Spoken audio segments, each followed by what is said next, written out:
welcome to Louisiana R&B. I'm Sudie Landry, and once more, Neal Bertrand has taken time to come on the set, and we're going to be talking about letting you be brought up to date on the author expo that we had talked about last time we were together. So welcome to the show, Neal. Thank you, Sudie. Around March 5th this year, you and I decided to team up and to try and find something that we could showcase authors. Right. And we agreed that with your expertise of being actually a publisher and an author yourself, and I just gift of gab and connections with LC decided that we're going to venture out and try to help others get the exposure they need in order to get their books published. So it turns out that you and I have the same heart and one chord. So Neal, what I want to do is remind Acadiana that it started out with an idea that a location outside of, say, a church, a neutral location needed to be found.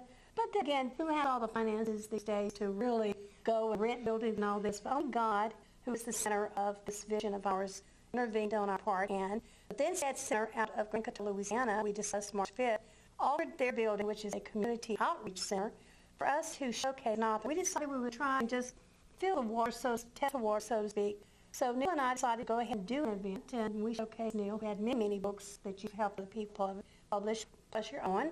And being my now publisher of my books, we tested the waters. Okay, so then we realized real fast that maybe we just didn't have, by showcasing one or two, might not be the route to go. So then just recently, we decided why not try many authors. So we came up with the idea, Kiana.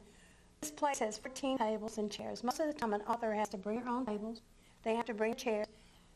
99% of the time, we're outside under the sun, and if it rains, you're in trouble. If it's hot and you didn't bring a tent, you were still in trouble. And get sunburned. You get sunburned like he did, and you even end up on a corner flagging down people try to buy your work, and that's exactly what he did in Liberia. So authors are really serious people, and this is one sitting here. He knows because he makes a living publishing books. So I want to add humor in this, but serious business is that we have 14 tables and chairs to match that has been offered for us. And all we do is sign up 14 authors to come in and my ad free. Guess what, authors? We only started talking about this 2 weeks ago, and we're in October book. 14 authors, and our event, June 3rd, is now booked. June 4th, I keep saying 3rd. June 4th is now booked, but then we have another event coming up July 9th, and even into August. And these are on Saturday. Always on a Saturday, usually the first Saturday of every month, unless we let you know on Facebook or YouTube that things have changed. At this time, rain or shine, it's inside always. In a nice air-conditioned building. And because it is an outreach center, then we also decided these people have opened their arms, their space, and their buildings. Why not help them raise funds and have donations brought in, the courtesy and out of respect that they're allowing us to have this building. And now we've been informed they're going to try to help us with the coverage, and of course AOC is going to help us out too. And you told me that they normally charge a lot of money to rent that big room. That's what I was told. And I did just check with Julia, and she said she doesn't know where that came from, but it's not true. But she said, yeah, in the past somebody wanted to pay an X amount of money, but they were just not for the idea. So because they are for us, why no? Because we're also going to be here helping them get what they need, which is traffic to the town of Grand Coteau, Louisiana. Right. And also donations come in. But we're not charging our authors. Totally free. So I'm going to let you kind of do a little bit of talking and say exactly what some of the wonderful things that happened since March 5th. What has changed as far as the event itself? Well, we want to pack the room. And we figured that if we could get 14 authors to come, and those 14, it would be ideal if those 14 authors each had a following on Facebook, social media, that they could invite to the event. And let's say we had 100 people visiting in that day, that room, looking at the books on the 14 tables. That would be more eyeballs looking at some supposedly unknown authors' books. Right. Now, it's hard work being an author, because you're taking what you have in your head, putting it down on paper, and that is your life, or a portion of your life that you have captured on paper. Now, that's hard enough, but if you're going to try to get people to an event by emailing them or social media or what have you, and again, social media is kind of like a bookstore. When you walk into a bookstore and selling a book in a bookstore, you're looking at 1 million books in a bookstore. Well, your book is camouflage. But it's kind of the same way with social media. Everybody's getting bombarded with Facebook posts and Twitters and all that, email and so on and so forth. So if we can get these authors who have poured their heart and soul into their work, if we can get people to come and visit and see their books on the tables in that room, even if they have bought their friend's book, they have not seen these other books that are there in the room. So we're trying to help authors to get their books noticed, get some publicity, and get their books bought by these new people coming in. You know, Neal, as far as I know, no one else is doing what we're trying to do. But not many people want to give away their services to help somebody else. A lot of people want to just feature themselves. But because of the type of atmosphere that we are connected with, we are anything that God inspired. And so if it's placed in our hearts, we're going to do it no matter what anybody says. And that's how it's been happening with me since 1975. My heart is whenever God opens the door for me, I want him. Open doors is the key. That's the key. And I want to open doors, be used to be part of the opening opportunities for other people. That's been my prayer recently, open doors of opportunity. Something comes to me and I say, okay, Lord, is this of you? And so I will go ahead and step in. And it may work for a while, and then the season is shut, and pray for another open door. That's right. Okay? So we have at this event, we have people coming that some people have several books that they've done. That's right. Others have written just one. And so we have the unknown, what I call unknown authors, and some that have a following. So we're going to put them all in one pot and let everybody come visit and see what they have. So we invited, calling all authors. If you are an author, please contact us, email sudie, and let us know that you are an author and you are interested in coming to these events. We can book you for the future, like July and August, and further on into the fall. So we need to know who you are, where you are, and so that we can get you, get some visibility for you and your books. If you do not email me, you do not get put on the list, because I'm making a list and checking it twice and more than that in order to know who's coming. Neal, I just happen to have a list of 14 authors that are coming, and each of them have a different genre. You want to share that with them a little glimpse? Sure. Okay. First of all, on the list is Neal Bertrand, who's a publisher and author himself of many cookbooks. I have 3 cookbooks that I've written and published, and my latest book is a World War II memoir, I guess you could say, or biography of my dad's 3 years in the South Pacific. And so that's called Dad's War Photos. Then Sudie's 4 books are on her personal experiences, journey of faith from childhood, and tells of many miraculous stories and answers to prayer. And Mark Allen is a guy who has survived car accidents, being severely burned over all of his body, and he's come from the wheelchair to start writing not only his true story, 3 times in me, but also other science fiction stories that he will be sharing with us out there. Then Carrie Seymour, she has written 2 books, and she is we call her a child advocate. Yes, definitely. And about child abuse and so on. So you have anything else you want to say about her? Carrie has 2 books, Save Them All and Just Find Me. And actually it is facts that are intertwined with fictional story. But her personal life as she was growing up, she had an experience of tragedy with a very close friend, so her heart is dear against any child abuse. So she's also been asked to speak in various areas, and there's a big event coming up at the Kitchen Dome, I understand. She's been asked to maybe speak for one of the major advocates against child abuse. Okay. Then we have Connie Grimion will be there. Connie has written 2 books, which I've published. One is A House for Eliza, and the other is Never Say Goodbye.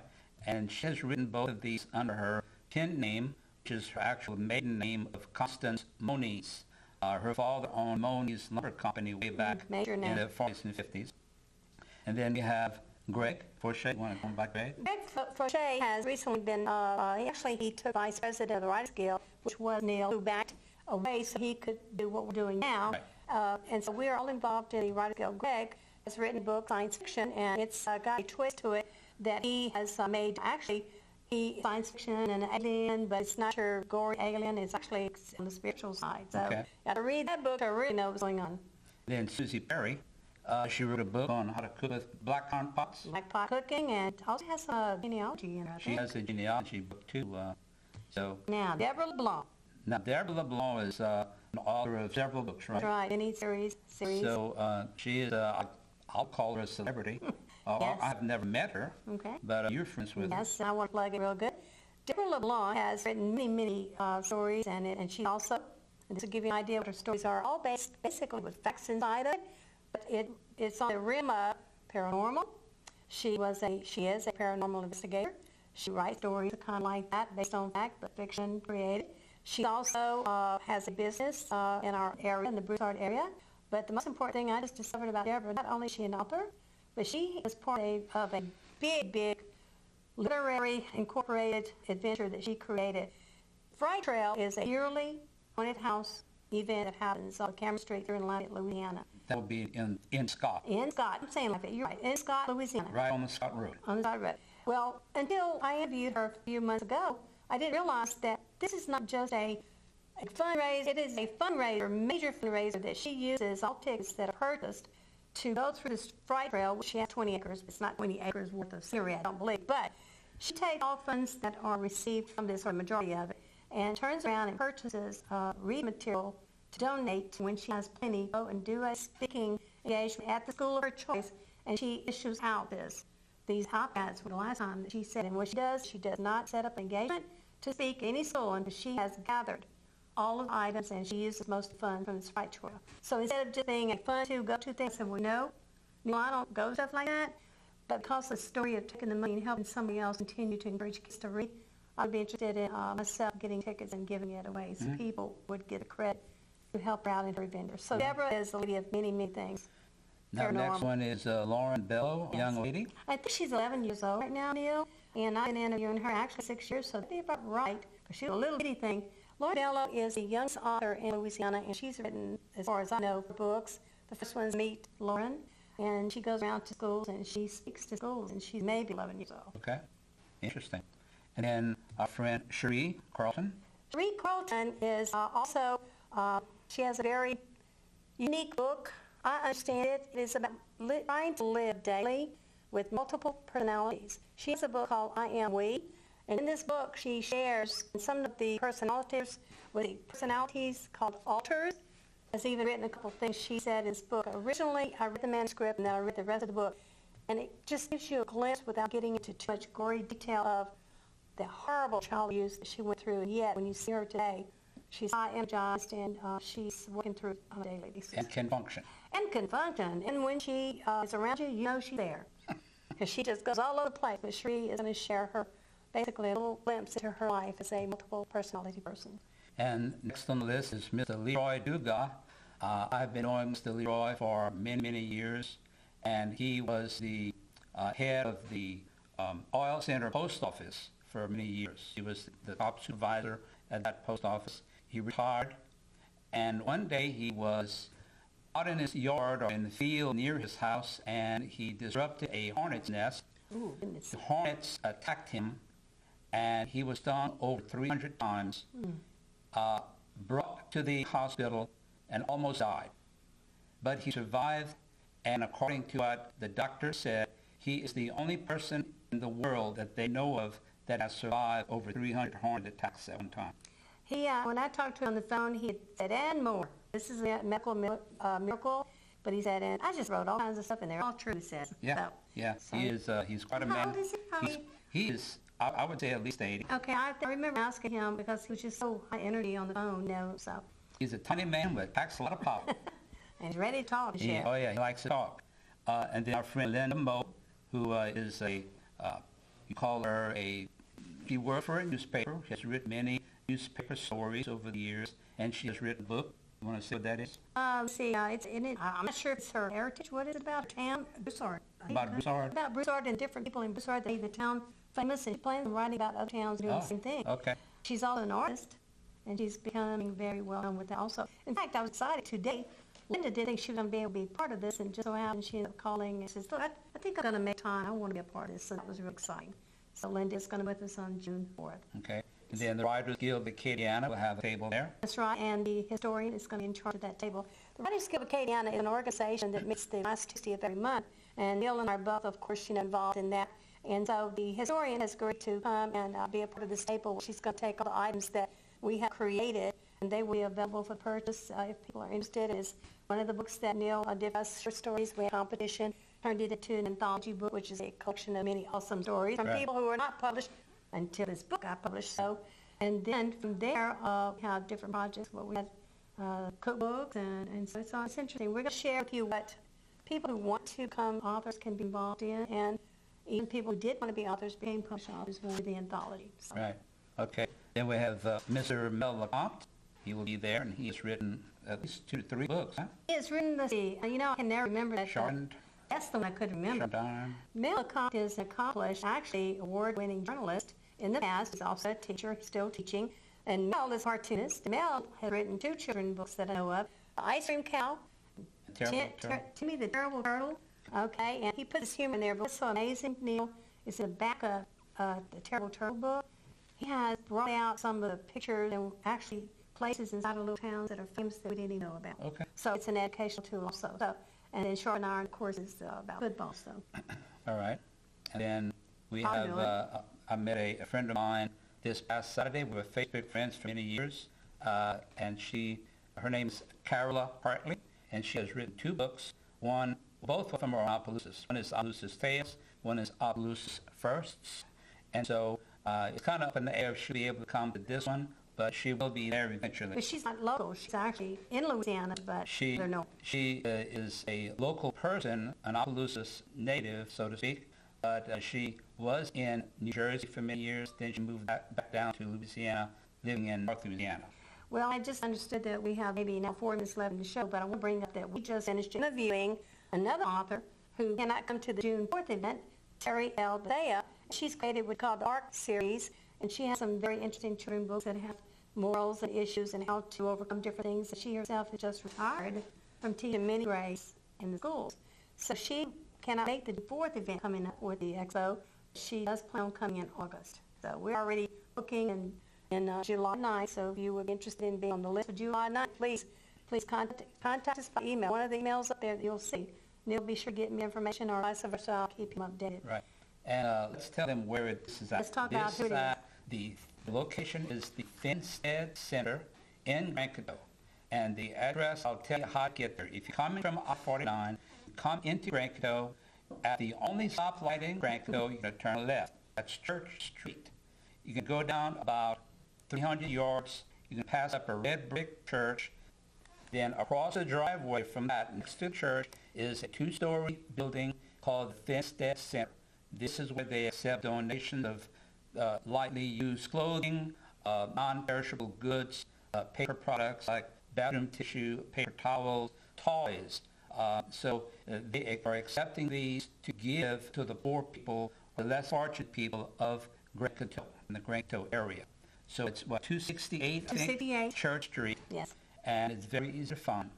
And believe me, I'm smiling because I get lost real easy, but even if you get lost, you'll find it real fast because you make a big circle. And but the directions he just gave is through the only stoplight. If you happen to pass it up and you're going down this hill, you know you need to turn around. And if there's cropland around you, well, you've gone too far. Backtrack and go back up the hill and see it. Well, let's send out some thank yous to the people involved in helping us make this happen.